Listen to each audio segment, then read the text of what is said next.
Namostate Dayatam Sudatam Pangur Mamma Mandam Matirgati Matsarvasya Padambojo Radha Madana Mohano Divya Rinda Kalpa Druma Singhasana Sri Sri Radha Singhasana Sto Sri Sri Radha Govinda Devo Pristali Be Savya Mano Smarami Srimad Rasada Sarambi Vamsi Bhakta Tatastitaha Karsan Venu Kanar Gopir Gopinatha Testunaha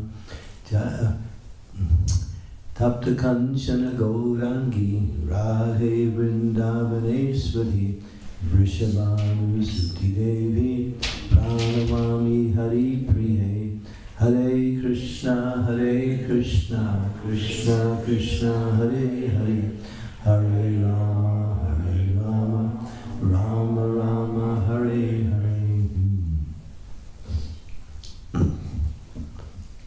So I was going to speak on a topic called the unfinished business of the ISKCON Society. A little controversial. But we like that things because it stimulates. And it's not, actually it's not controversial because it's very much in line with Srila Prabhupada's instructions. When Srila Prabhupada started the movement, before he actually came to America in 1949, he wrote a treatise which was entitled The Gita Nagari Concept. And that Gita Nagari concept actually reached the Prime Minister of, not the Prime Minister, Deputy Prime Minister of India at that time. What was his name? Sardar, Mr. Sardar. In that concept, Prabhupada studied to some degree Gandhi's movement of how Gandhi wanted to organize the Indian society. And Gandhi's idea was 4 parts. And Srila Prabhupada patterned his whole Krishna conscious society pretty much based on these 4 parts that he expanded into 7 when he was beginning his movement in 1966 in New York City, where he initiated or mentioned the 7 principles by which ISKCON should govern. Gandhi's thing was holy prayers, holy names, holy prayer, holy names, holy books. Observing Gandhi's personal life, Prabhupada saw that even though he was involved with the many political aspects of his life, he always had time for his prayers. And wherever he was in the world, he would usually visit the local temples. So Gandhi was, although he was very much engaged in political, he was very much on a personal level worshiping the Supreme Lord. Mostly he worshipped Lord Ram, but he also enunciated principles of the Bhagavad Gita. So Prabhupada saw that he always took time for his prayer. In other words, you might say his sadhana.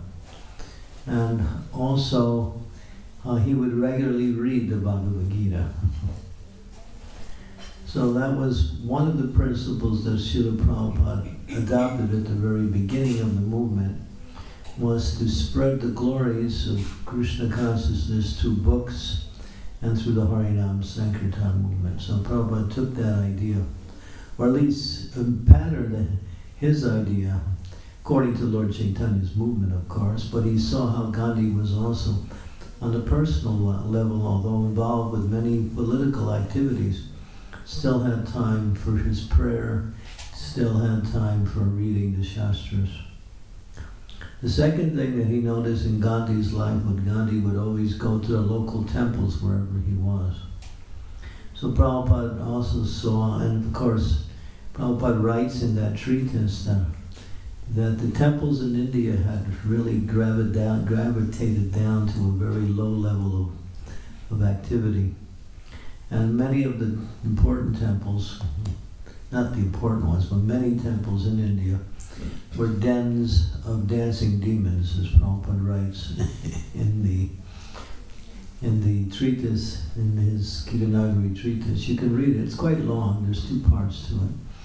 There's about, 40 pages. But it's interesting, and Prabhupada mentions how many groups were coming into the temples and doing their own tantric worship and various types of rituals.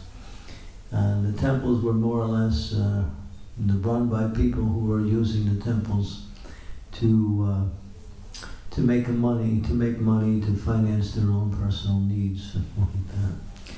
So Prabhupada saw that temple worship, at least in many places in India, not everywhere, had gravitated down to such a low level. So another thing that Prabhupada enunciated in his movement was to open temples around the world. So first thing was, for Prabhupada started off with holy names, the Sankirtan movement.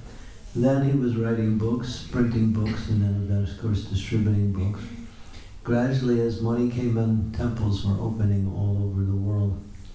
And of course, even from the very beginning, another part of Gandhi's movement was to elevate people from the lower class of life, who were known as chamaras or bungis.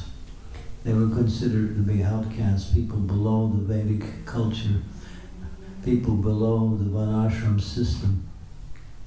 But Gandhi's idea was to rubber stamp people as Harijan. In other words, just because they are, a spirit soul, it's because they are, born in the Indian culture, they should be given complete rights as everyone else.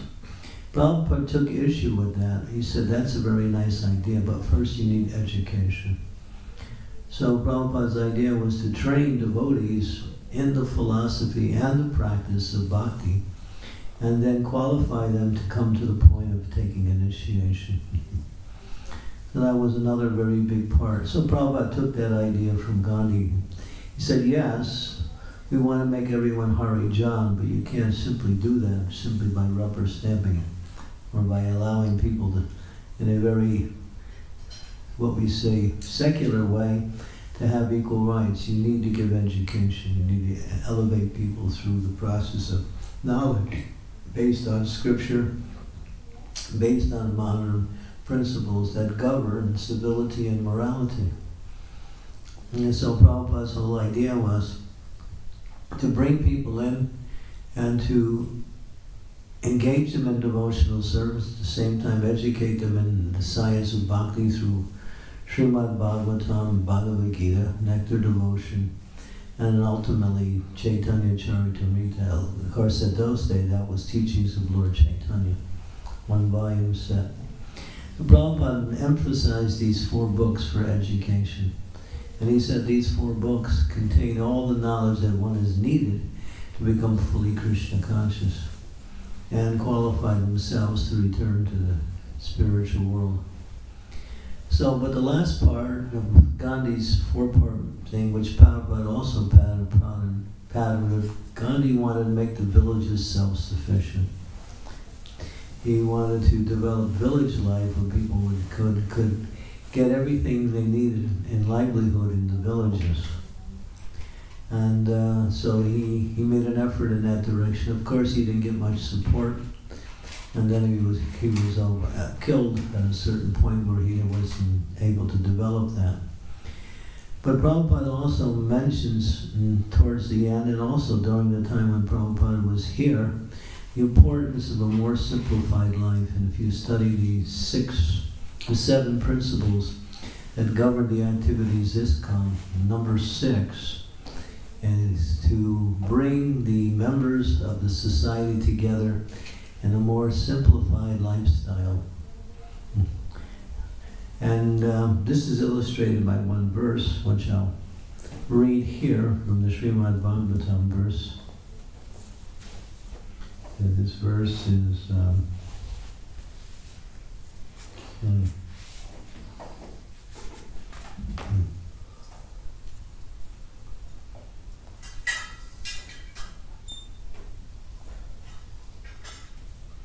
This verse is from the first canto, 8th chapter, verse number 40.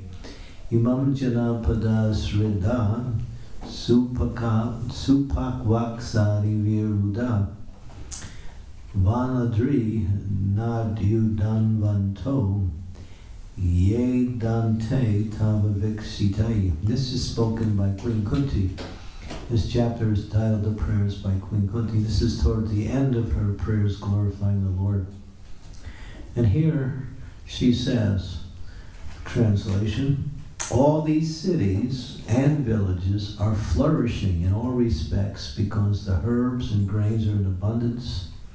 The trees are full of fruit, the rivers are flowing, the hills are full of minerals, and the oceans full of wealth.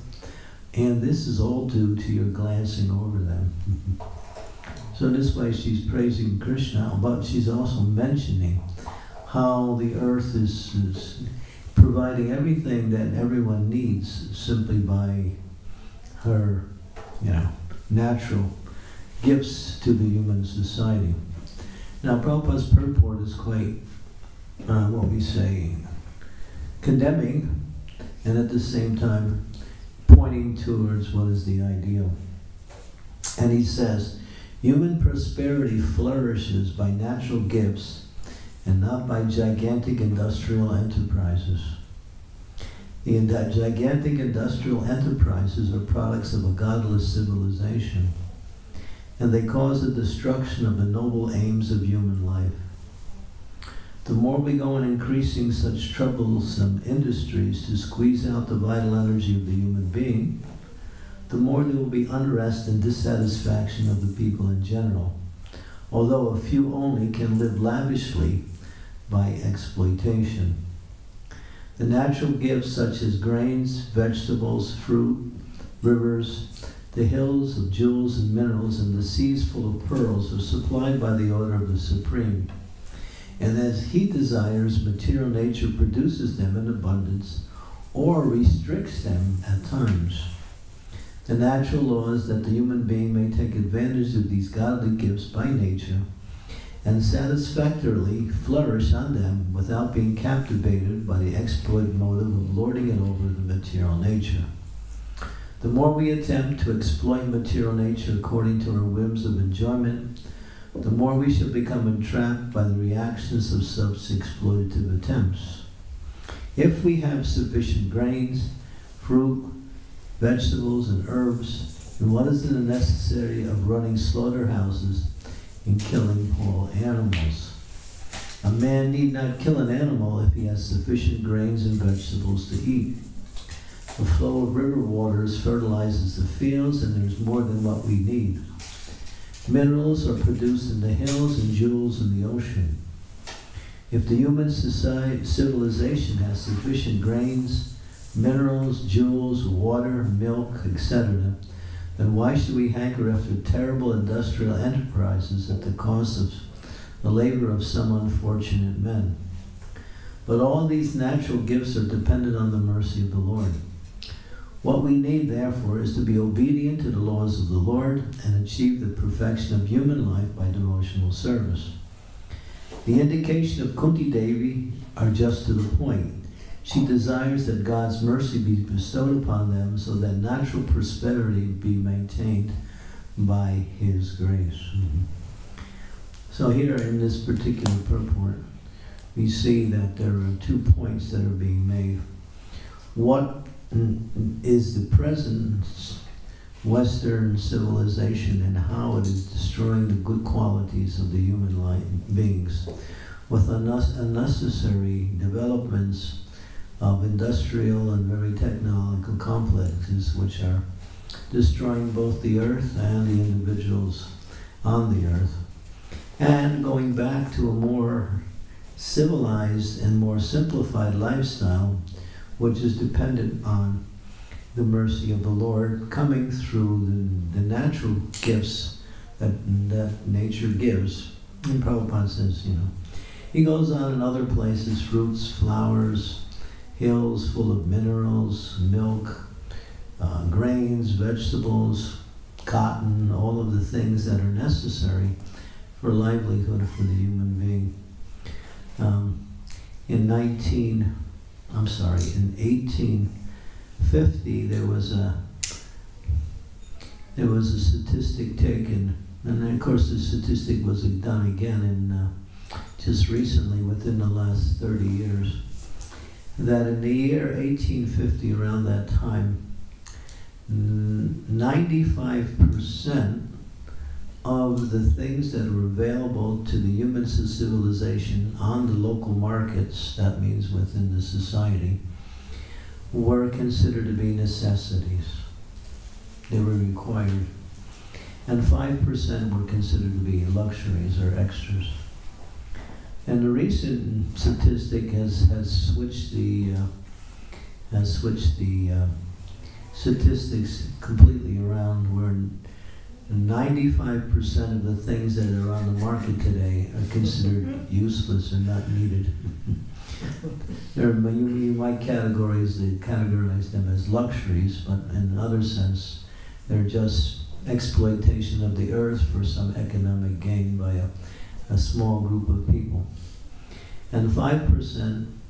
So what does the human being need in terms of livelihood? Well, we need food, obviously, clothes, obviously, some shelter, place to live, obviously, education, and facilities for medical care.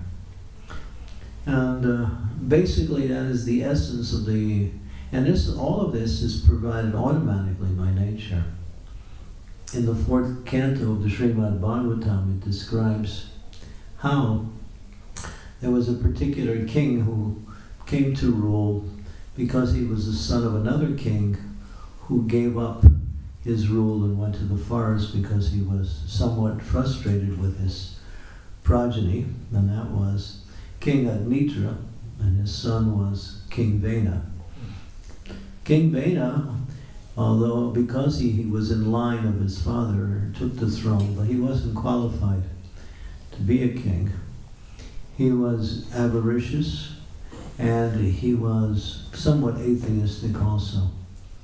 Took the rule of society and stopped all Vedic sacrifices, and was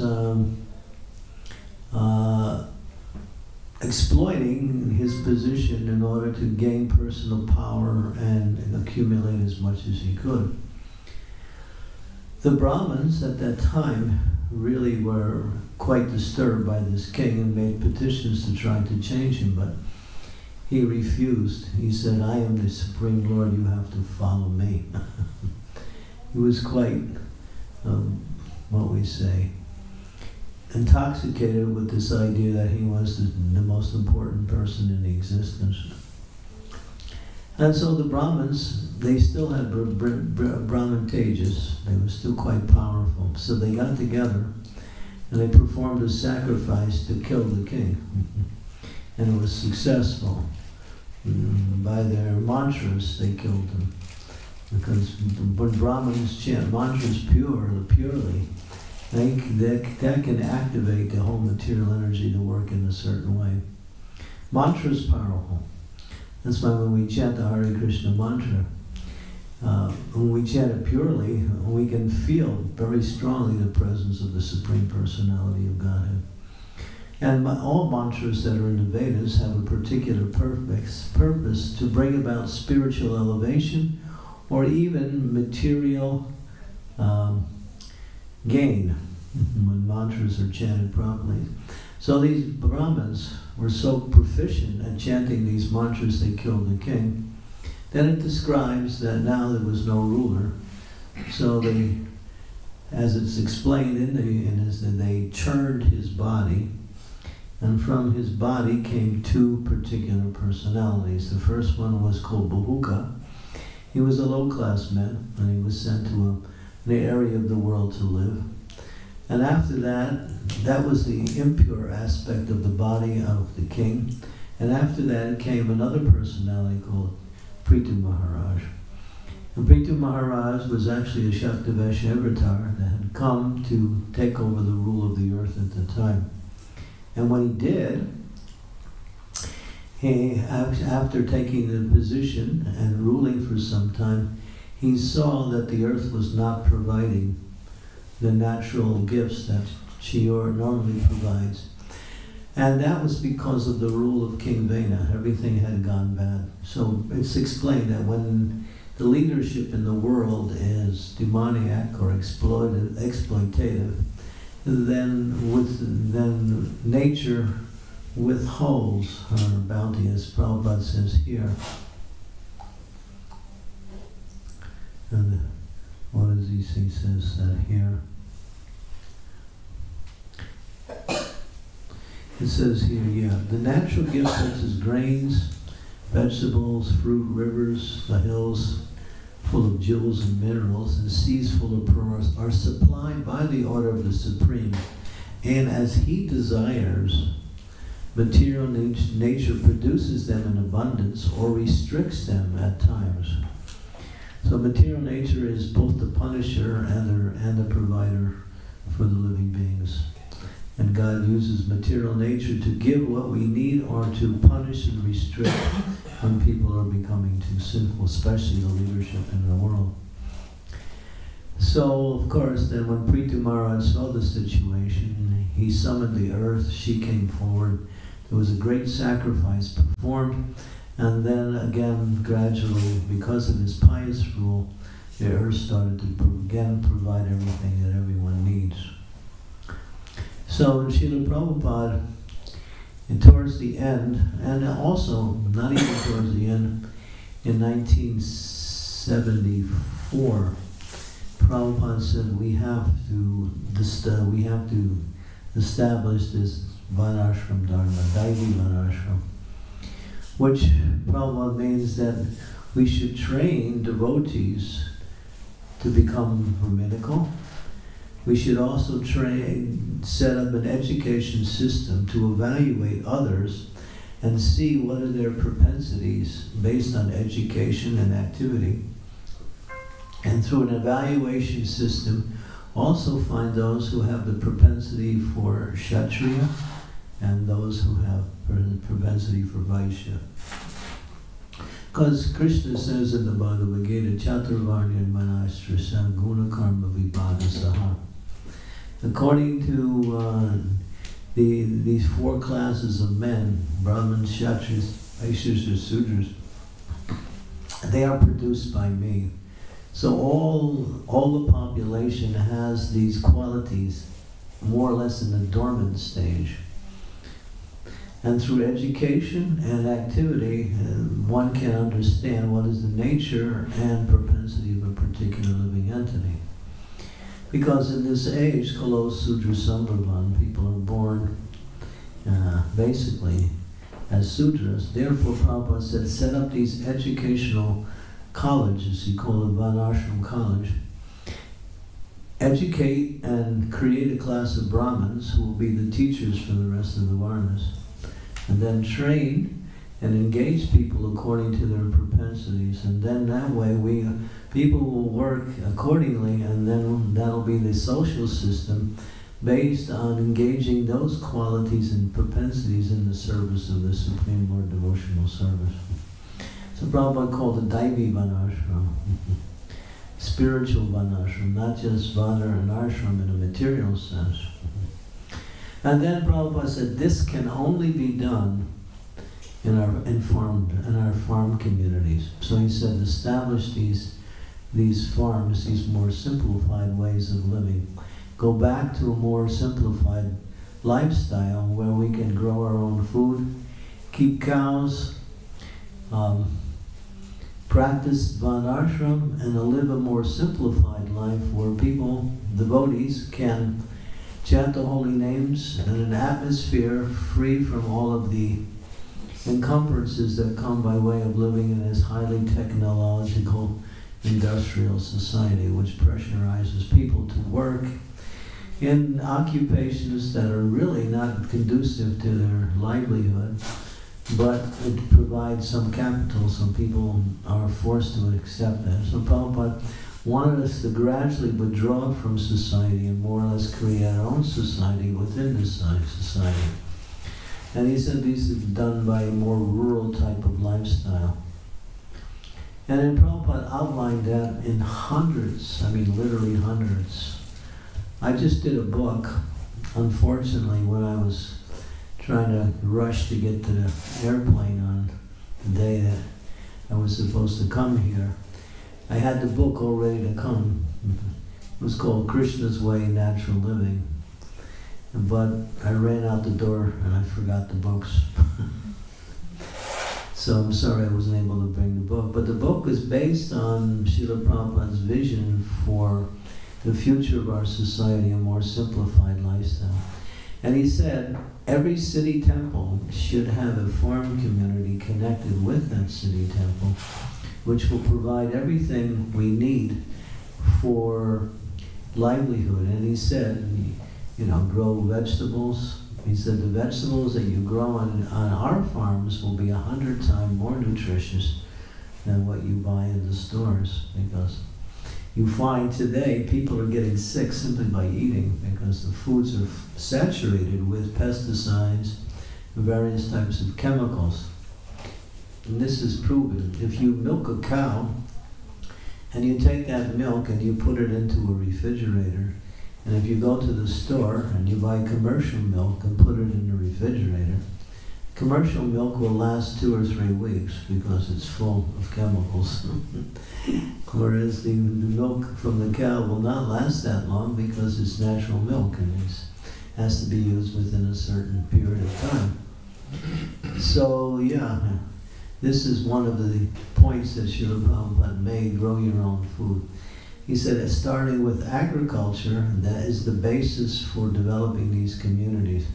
Once you can feed all of the devotees, both in the farm communities and in the temples, and he said, then you'll have an abundance, and then you can open up restaurants in the cities and invite people to come and give them very first-class prasadam. And these Prabhupada said, then they will never go back to their old way of eating anymore. So yeah, so this was one Prabhupada's idea. He wanted the city temples to continue, but he also wanted us to develop these farm communities. And he said the farm communities are for the grihastas mostly. He said the brahmacharis and the sannyasis, they're more mobile. They can go from place to place, but grihastas need to stabilize their lifestyle. They usually require a stable environment where they can get their livelihood. They can get education for their children. They can also provide for their worship, of course. So Prabhupada said the farms will be ideal for developing the grihastha life. And then we could develop these and keep cows, he said. And Prabhupada talked a lot about the importance of, keeping cows and the benefit of a cow. From both the material and spiritual perspective, the cow provides so much for the living entity. Spiritually, we use her ingredients in worship. And just like when we do abhishek, there's a thing called panchagavya. Gavya refers to the cow. So what is that pancha? Pancha means 5. 5 substances: milk, yogurt, ghee, cow dung, and cow urine. We place cow dung and cow urine on the deity. So the stool of an animal is used to bathe the deity. So what does that say? That animal is actually very, very sacred, very, very pure.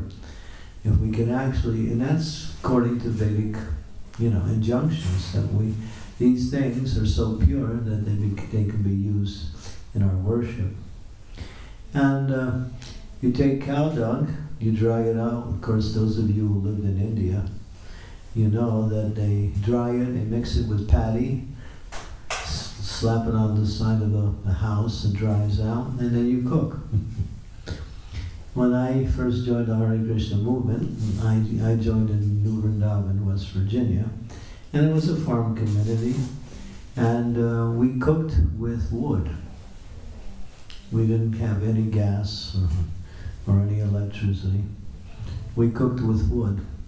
And therefore we would gather wood from the forest and bring it in, dry it out, and then use it for cooking. And it was very nice.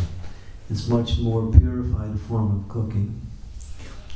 Srila Prabhupada is on record of saying that cow dung is first class. The aroma that comes from cow dung when you cook is also very purifying. And he said second class is wood, third class is gas, fourth class is electricity.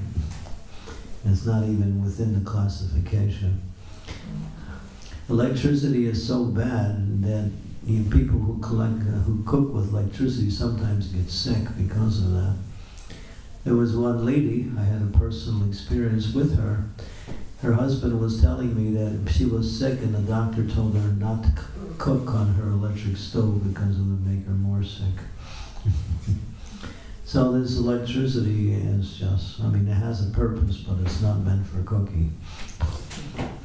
Yeah.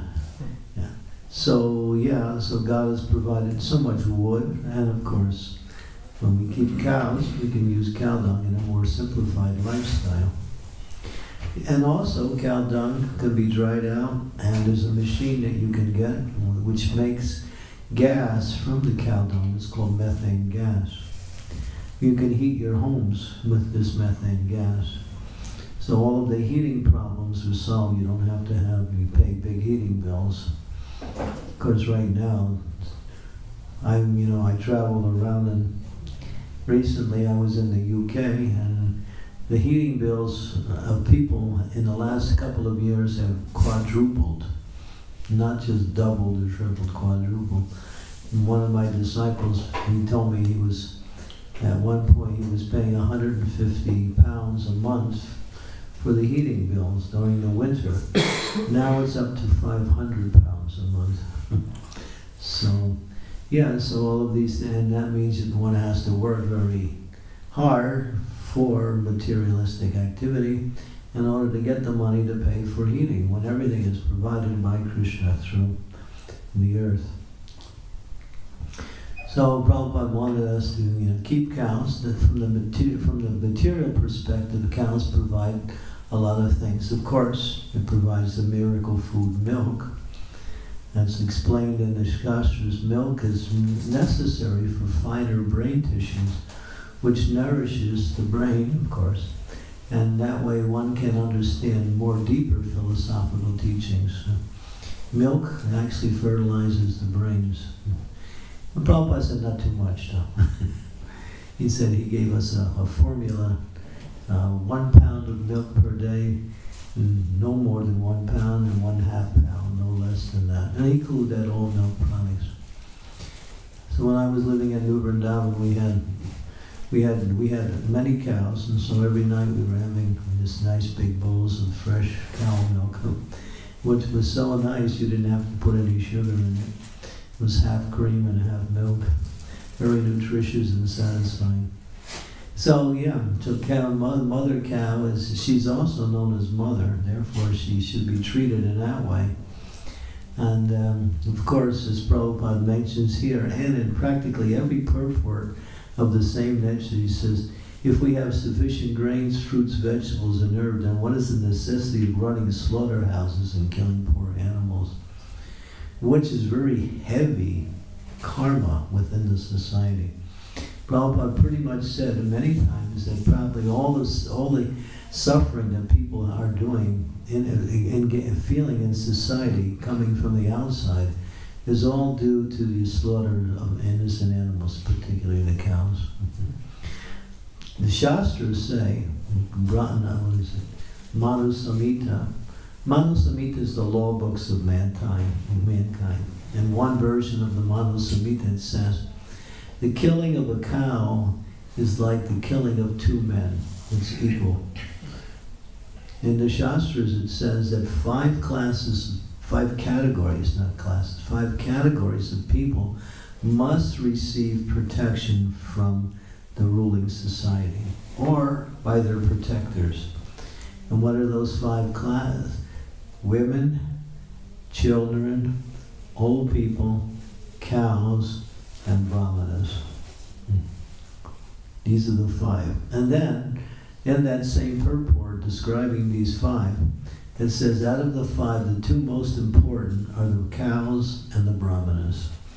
Because by Brahminical culture, cow protection is actually flourishes. Without Brahminical culture, you have Rakshasa culture, which we have today. And therefore nobody is happy. And then it goes on to explain in that same purport that out of the 2, the most important is the cow. I mean, Krishna is called Goloka. Krishna's planet is called Goloka, the planet of the cows. The highest planet in the spiritual world is named after the cows. Krishna is called Gopal. He's the protector of the cows. Govinda, one who gives pleasure to the cows and the senses. So how valuable are these animals that are produced by... And recently I've been traveling around and promoting my book, and I've been speaking about the glories of cows. So one day, when I was giving one lecture in America, I think it was in Charlotte, North Carolina, one gentleman who lived in India prior to coming here, he was saying, you know, it's interesting because many families would have their own personal cow, and the cow would provide many of the necessities they needed. And they would take the care of the cow just like a family member. And then he was saying that when someone in the family would get sick, then someone would go over, some family member would go over to the cow and talk to the cow right in her ear and say, this person is sick with this disease. And the cow would respond by going out and looking for a particular herb that will be the cure of that disease. She would eat that herb and they'd milk that cow and they would give it to the person who was sick. And then, after saying that, I mentioned that again in another lecture in another group of people, and one man who also was living in India said, Maharaj, it's not exactly like that. He said, you don't have to tell the cow. She knows who's sick. She goes automatically and finds that herb, and then they milk the cow and give it to that person. And this is amazing. We don't really know the value and the benefit and the glory of cows because we're more engaged with cars instead of cows. But cows are just really God's gift to human society. But all the problems in the world is because we're exploiting and not taking advantage of what the cow wants to give by the arrangement of God. That's one of the biggest problems. Therefore, Prabhupada said, start these farms, have cows, produce nice milk. The cow walks on the ground, her hooves fertilizes the field, and then agriculture can grow simply by the cows walking on the field. And the bull also provides, for moving things around. He's more like can carry things, move people around also. It's a more simplified lifestyle, so devotees think, well, do we have to go back to that? I can't plug in my computer, So we're not saying you have to give up all of these amenities, but at least provide for a lifestyle that is more simple and not so much dependent on this industrial complex, which is just exploiting everyone. The whole basis of Western civilization, capitalism, and other places around the world is to get as much money as they can from the products they produce. And Prabhupada said that this is part, I have it in my book. Prabhupada explains that in 1973, he made a statement. He said, in 50 years, the word 50, this entire Western civilization will collapse, he said. 50 years is this year. It's already starting to collapse. If you be a little bit observant around the world, if you listen to the local news, you won't know anything. But if you go to news sources that are not allowed to be on, they tell you actually what's really happening. And it's a fact, you know. And I'm also experiencing and meeting people who are, people in the UK also were standing in food lines to get food. And these were people that were able to provide everything they needed. Now they were out of work and didn't have enough money even to provide for food. That's an highly industrial country such as the UK. In the United States, it's also, things are falling apart economically, politically, socially. The national debt of the United States of America is $350 trillion. That's the national debt. The country's broke. It's finished. But it keeps printing money just so to keep the economy going. So it's a false sense of economy. And eventually, they can only do that for so long before they'll have to, you know, switch to another lifestyle, or, you know, I don't know what the solutions are based on their own particular. But Prabhupada basically said, therefore he said, build these farms. He said, this is the future not only of our society, but of the world in general. And if you look around the world, do a little research, you'll find a lot of people who live in the material world, who live an ordinary material life, they're pulling out of society and they're starting their own more simplified lifestyle because they're being pressured by the present society. And Prabhupada saw that would happen also on a larger scale. So therefore he said, build these and make these farms. And he also said, the basic principle is agriculture. You need food. Grow your own food. Like that. And he said, grow your own food. He said, grow cotton, silk, and make your own clothes. And there's one girl, one of our devotees in Alachua, in America, she's growing cotton. Right behind our temple in Alachua, she's got a whole system for growing cotton. Of course, the environment is conducive because of the climate there.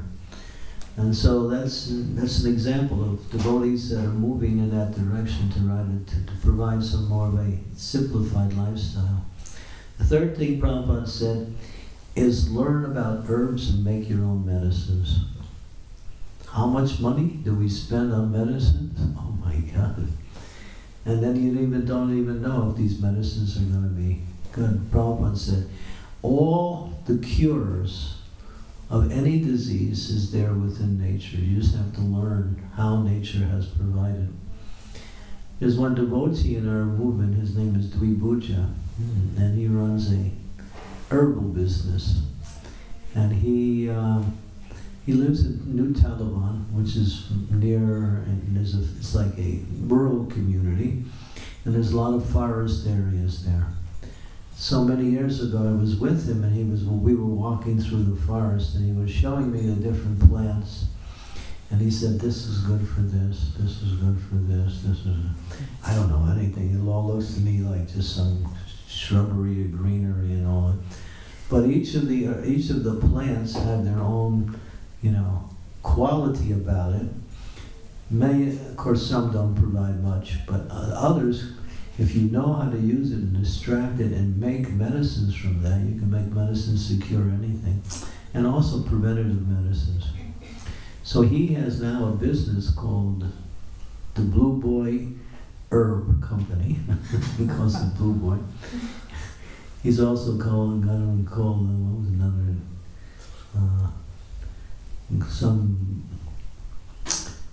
he's got two names, one for girl, too. Something girl company, too. One boy, one girl. But he provides these tinctures, medicines, both for the devotees, and he franchises it to the outside world also. His name is Dvibuja. And there's other devotees who are also doing that too in the society, because actually all the medicines that are on the market, even the commercial stuff, they take stuff from nature and then they combine it with various other ingredients and make medicines from that. But a lot of the times they put chemicals in there and other things that are not beneficial. So Prabhupada said, learn the whole science of herbology and provide medicines and tinctures, everything you need for preventative and for curative. It's all there in nature. And then the last thing, Prabhupada said, build your own houses. And when Prabhupada came to New Vrindavan, because it was a farm community, he said, you should build your own houses. And then we said, well, what kind of house should we build? Prabhupada said, give me a pencil and paper. And so on the pencil and paper, he drew a structure of a house that would accommodate a family of 4, a husband, wife, and 2 children. And we called it the Prabhupada house. It was a very simple. And if you go to New Rajadam in Hungary, you'll see that they build their own houses for the devotees there. Of course, but they hire companies outside to do it. But the houses are very simple, and they are also sufficient for people to live nicely all year round. They provide everything. And devotees have, the houses right on the land. They don't own them, the community owns them, but you get a house if you decide to be there and engage in devotional service. You have a family. They'll give you a house, and then you agree to do so many hours of devotional service. And if you leave, the house stays. But at least you have a nice house while you're there. And it's yours as long as you're there.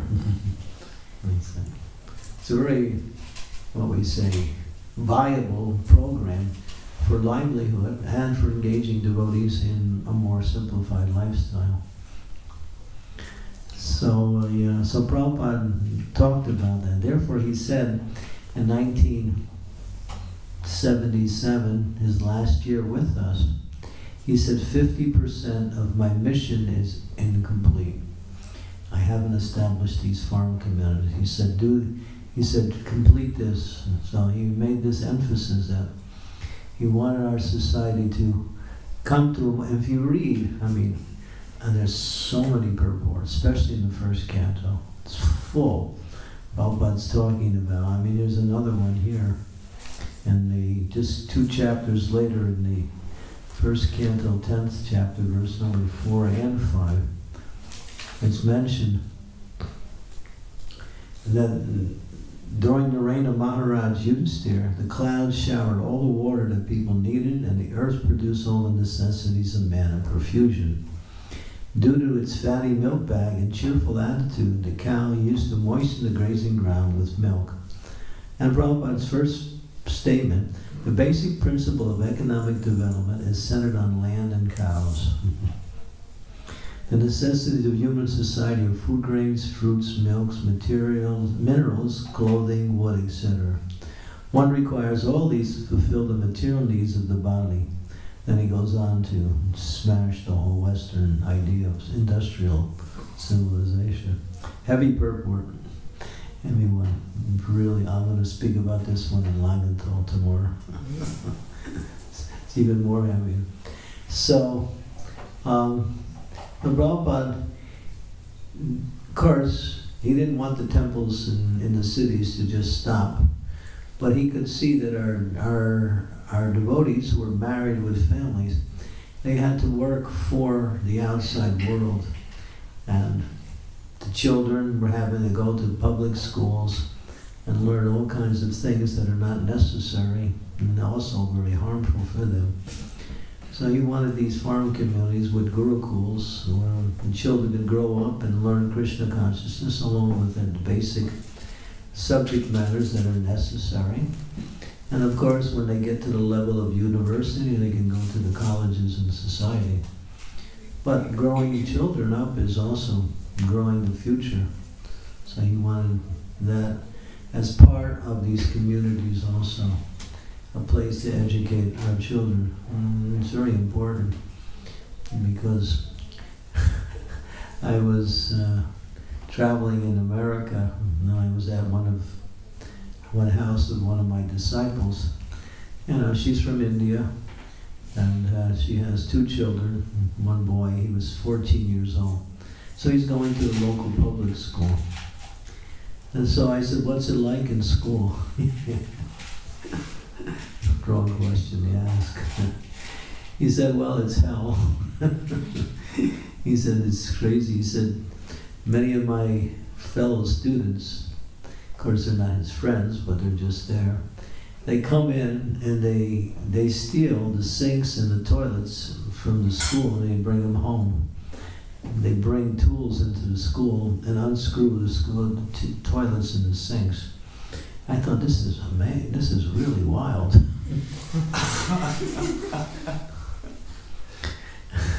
And you know, they get away with it sometimes. Sometimes they get caught. And just when I went to the United States, when was it? Beginning of this year, I came to one of my disciples, not my disciples, wasn't my disciple, but a good friend. And he has, you know, he's married with 2 children. So it was a weekday and the kids were home that day. So I said, why are they not going to school? He said, well, actually there was a report and that there was some information and that there were some snipers coming into the school, and somebody found out about it, alerted the police and caught these snipers. They were ready to shoot up the school. Another one of these shootings, I don't know if you hear about them, but they go on. Okay.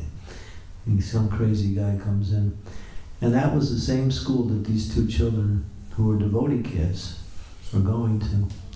Fortunately, somebody was able to find out ahead of time and notified the police, and then they stopped the whole thing and caught the people who were engaged in that. So it's happening all over the world. Maybe Europe is not as bad as the United States. The United States is like a war zone. It's really hell, especially for children going to school. And so here Prabhupada says, and he also mentions wealth is really cows and land. If you have land, you have something, you have equity. You can do things with land. You can live on it, you can develop it.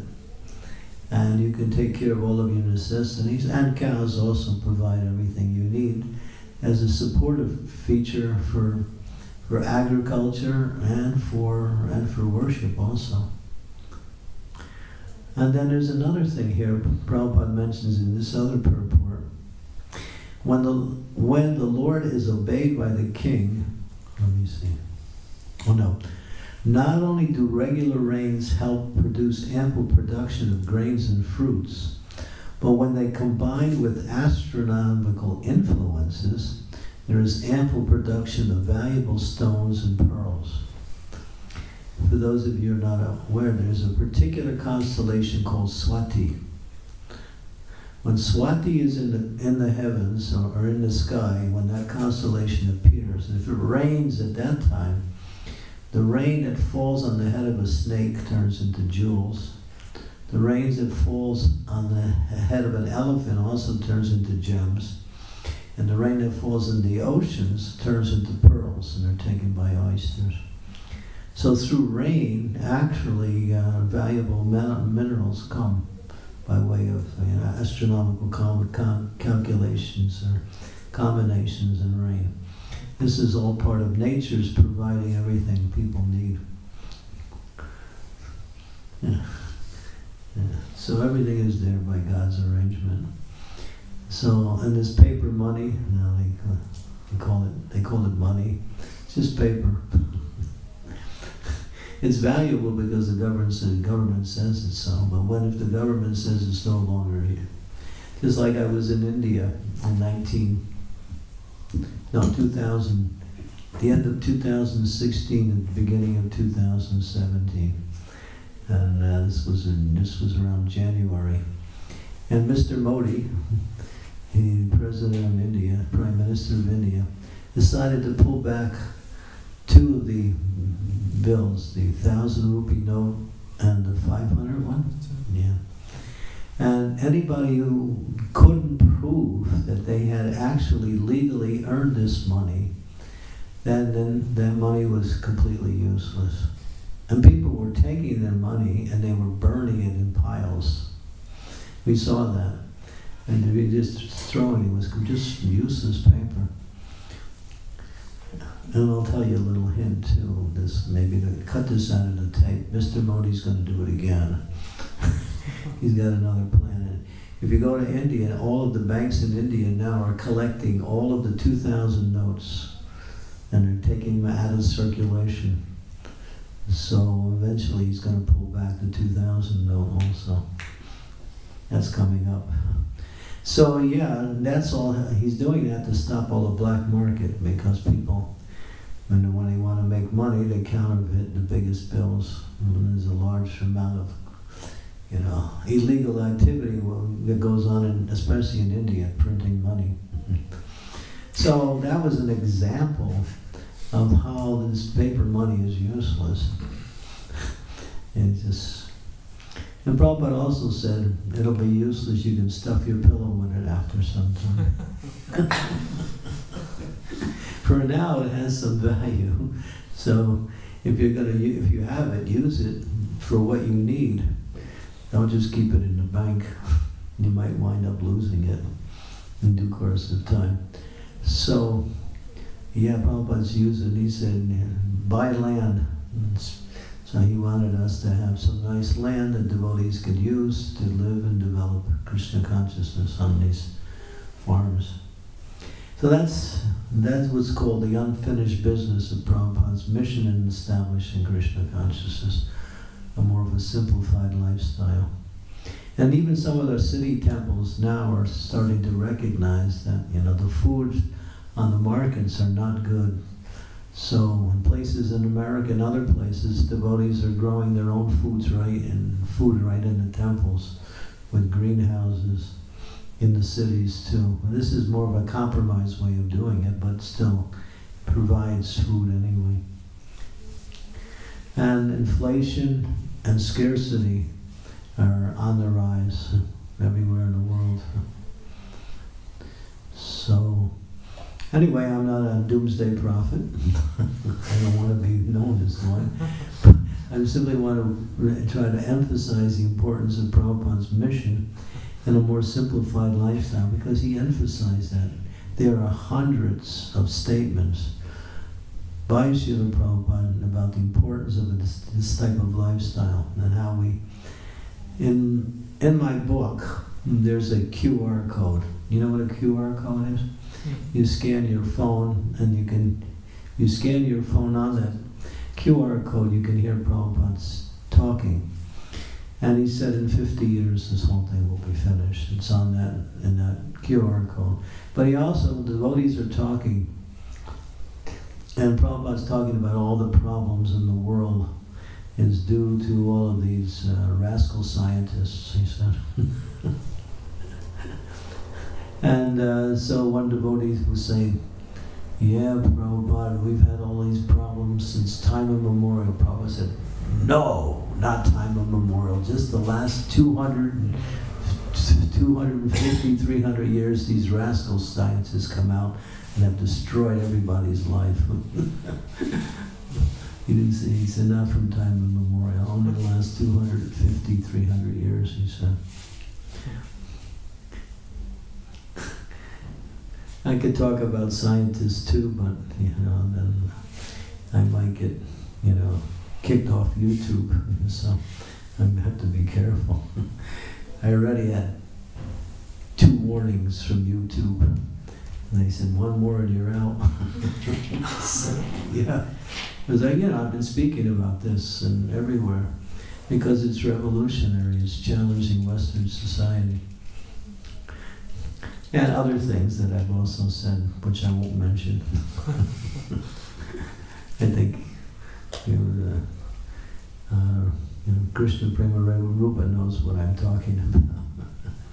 So Prabhupada's program for proliferation of Krishna consciousness was to more or less move back to a more simplified lifestyle. And it also brings the devotees together, and it's more of an ideal environment for worship and for practice of Krishna consciousness. You can still have what we say modern amenities to some degree, but a lot of it will be, will seem to be unnecessary. And just like some of our devotees now, they keep cows, have milk, they're making cheese from it, first-class butter, everything from our cows in certain places around the world. Especially where I stay in Croatia and Slovenia. We have a few devotees that are doing that. And they give me this milk and cheese. It's like, wow. It's so tasty and so sweet and natural. The cheese is all it is. It's just milk turned. There's no chemicals, no pesticides. So health is a very big, important part of life. And if we're living in a way that our health is being impinged upon because of necessities we need coming from the Western materialistic exploitive society, then obviously there has to be some change like that. There's a statistic that's out. This is a whole different subject. That I don't want to go into it, it's really heavy. But anyway, in other words, when you get sick, everything you need to find a cure is there in nature. If we can learn that and to have our own Kavirajas, our own devotees who can do that, how to minister that, you don't have to go to doctors. Because people who go to doctors actually get killed by the cure that the doctor gives them. This is a statistic. It's on film. 15,000 people every month in the United States die because of the cure they go for treatment. And this is not some, conspiracy theory. This is coming by the Food and Drug Administration and the CDC, which is the Committee for Defense, what is it? CDC is Center for Disease Control. And when two prominent agencies have made this statement to the public, and people are dying from the cure. You pay money, you get some kind of medical insurance, you go to the doctor and he kills you. Anymore. 15,000 people a month. And this is given by a prominent doctor who's done all the research and shown this and brought up all these statistics. It's not some crazy guy trying to, create a revolution. It's just some mainstream. So we need to move a little bit away from being dependent on this Western society, which Prabhupada said is soul-killing, and become more dependent on Krishna, on nature for whatever we need, and create a lifestyle that is conducive to that. Particularly for those who live in Grihastha life. But then people say, well, boy, that's a really hard transition to make. How can I give up my car, my cell phone? You don't have to give up these things. You have to just live in a more natural environment where whatever you need is automatically provided. And if you need some, modern amenities, these things can also be there to some degree. Just like now they're experimenting with this 5G. 5G. Your phones, your computers, internet. So before, first it was 2G, then 3G, then 4G, and now 5G. 5G has been proven to be, just like one devotee was telling me, they set up a 5G tower right next to his apartment building. Everybody in the apartment building got sick after a few months of that. And somebody was telling me about their experiment with 6G now. And when they do the experiment, the birds actually go crazy. It actually causes the birds to go crazy in their flight. And a couple of species of birds have become destroyed simply by 5G. So they're killing everybody. It's just the way it is through this developed society. You know, just being exposed to the EMF is heavy, you know. You get headaches. People get brain damages from using their cell phones. It's just, statistics are high in many areas of the world. Even in India, it's one of the highest places. People use cell phones all the time. I mean, I'm not against cell phones because they have a use, but people find that they can't even live without their cell phone. Have you ever seen people with their cell phone? It's like, it's a marriage, you know. Yeah. I went to one university in Boston, and it was Northeastern University. So we did a program, and the devotees had organized it, and many of the students that came were from India. And so we were talking about the problems or the dangers of cell phones. That was our topic. And so at the end of the class, one young man, Indian nationality, he was so distraught, he came up to me. He said, "Hey, Swamiji, you know, if I don't have my cell phone for 6 minutes, I go crazy." 6 minutes? 6 minutes, that's the exact word he said. So, yeah, so these are some of the things that we've been subjected to by our modern industrial society. People are really getting sick. Everybody is sick now. You just find it. There's always so many problems because of the food, because of the environment. Switzerland is a little bit better. It actually has a little bit more of a pure atmosphere because of the mountains. The mountains really are, they clean the atmosphere really nicely and provide a nice, you know, fresh air, and environment is nice because of the mountains. But in many places around the world, it's hell. Really hell. Anyway, I could give this class for another 2 hours, but I don't want to burden you down with all of the wrong things that are going on.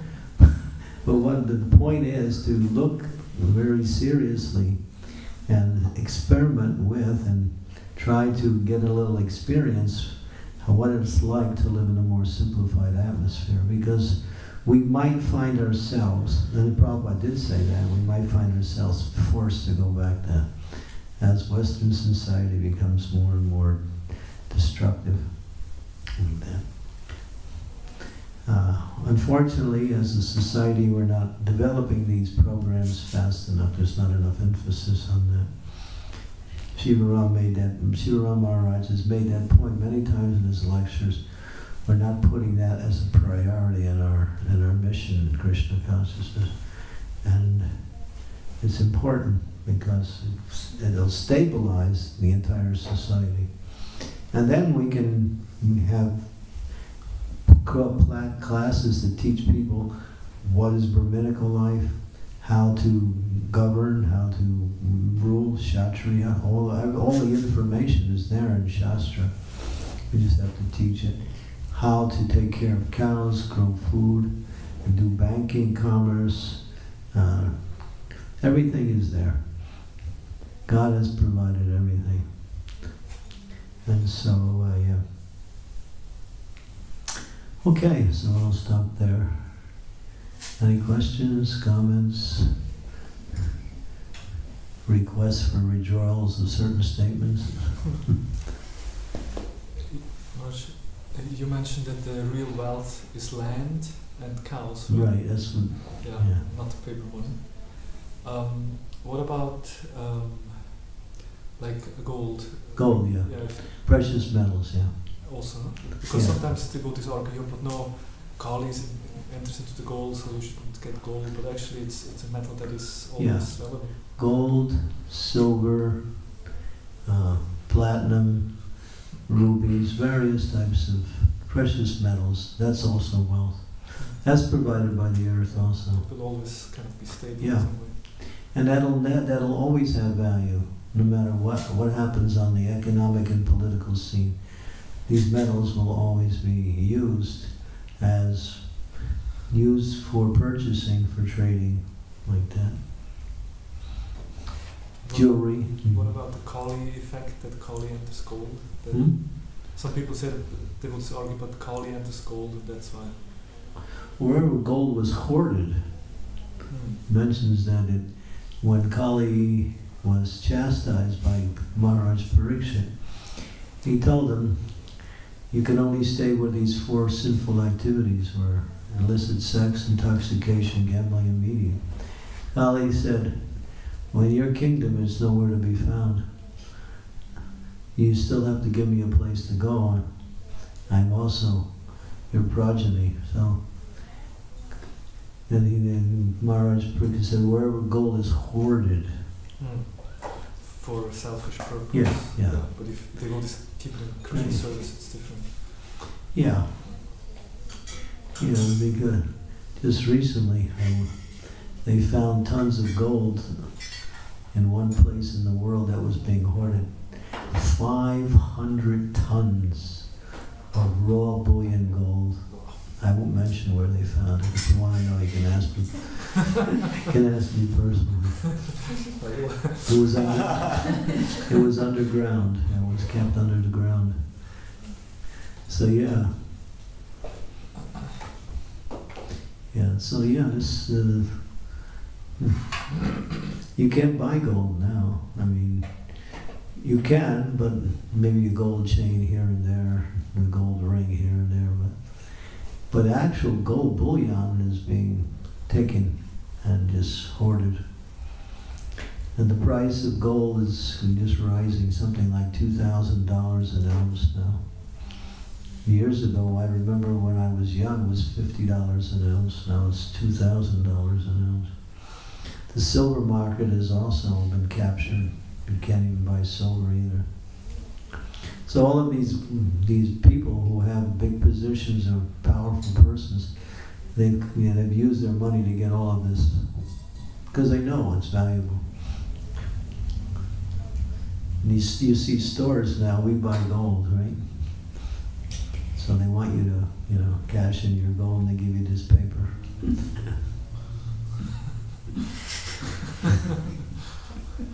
Have you seen the money in the UK now? It's plastic. Yeah. So they take paper and they put a plastic over it. You can't even hold it. It slips out of your hand. It's just so slippery. It's all plastic now. It's not even paper anymore. And the latest thing is, the biggest problem now is climate change. And guess what they're doing? They're blaming climate change on the presence of cows. And there's a sector of the society there saying, because of animals, especially cows, that is the problem with climate change. So they're killing cows based on that. Yeah, this is going on. You don't hear this, and you won't catch it on the news because, that's not allowed.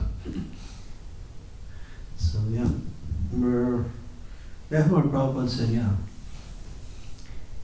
develop these communities and we can sustain our Krishna conscious lifestyle through these more simplified lifestyles. We still have our temples. He didn't say close the temples, he said just have a farm community for every temple in the ISKCON, and that farm can provide everything the temple needs.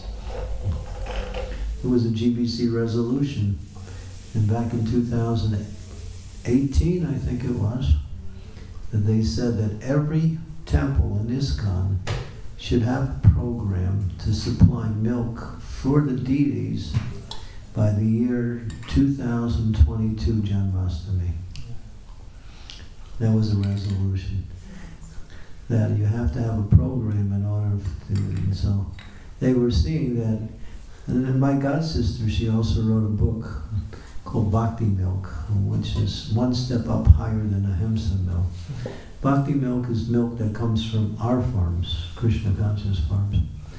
So this ahimsa milk is not really ideal because many of the times that they raise cows, when the cow no longer can give milk, they sell it to the slaughterhouses.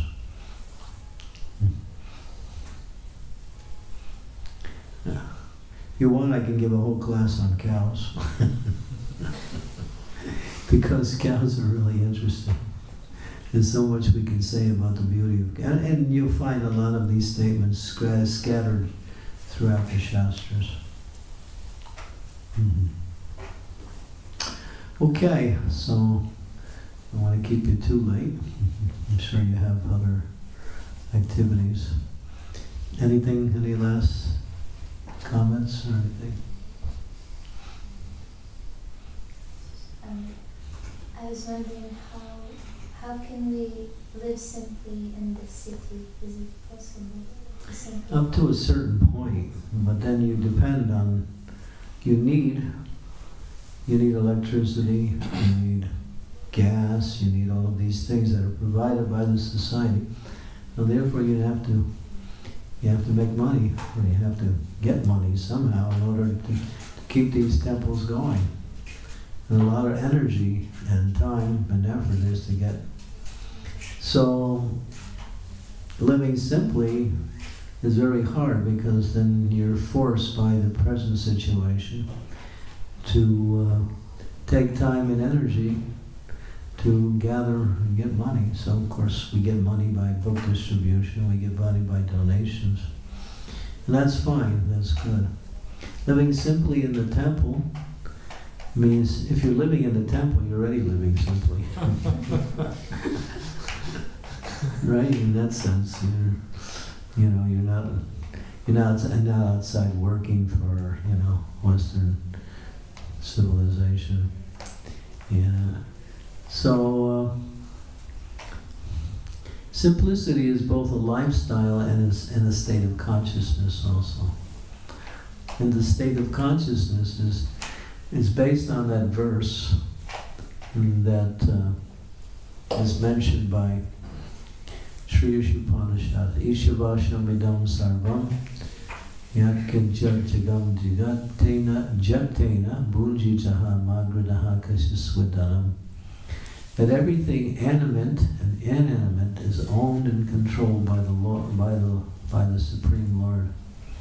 And one should live in such a way that they live according to their quota. So live according to your needs, that's all. That's simple living. Not that we have to have like the latest computer, the latest wristwatch, the latest cell phone, the latest of everything. It's not that we have to have so many material items. In a community type lifestyle and also in a temple lifestyle, things can be shared rather than owned on a personal level. And that's where community, because you can't create these farm situations without developing community. Community means everyone works for the whole of the community, and resources and labor are shared by everyone. Everyone has a particular duty, service, and they provide for the benefit of everyone else through their own service. And the resources that we get from the labor, and that means food, clothing, and whatever else we need. So, when I was living in New Vrindavan, it was really simple. We never had any clothing. If you wanted some clothing, we had an old unused barn, and anybody who would leave the community after being there, we told them, can you leave some of your clothing behind you? So if you needed some clothes, you'd go out there and look for something that was thrown out in the barn. Yeah, that's how we did it. And everybody had these big rubber boots. That's all we had was these, they went up to our knees. And because we had a lot of mud. And the mud was everywhere, especially in the winter time. And well, many times around the year there was mud. And you could only get boots if you made a request. You had to fill out a requisition form, give it to the leaders, and then they would buy the boots for you. But usually it took a month to get them after you filled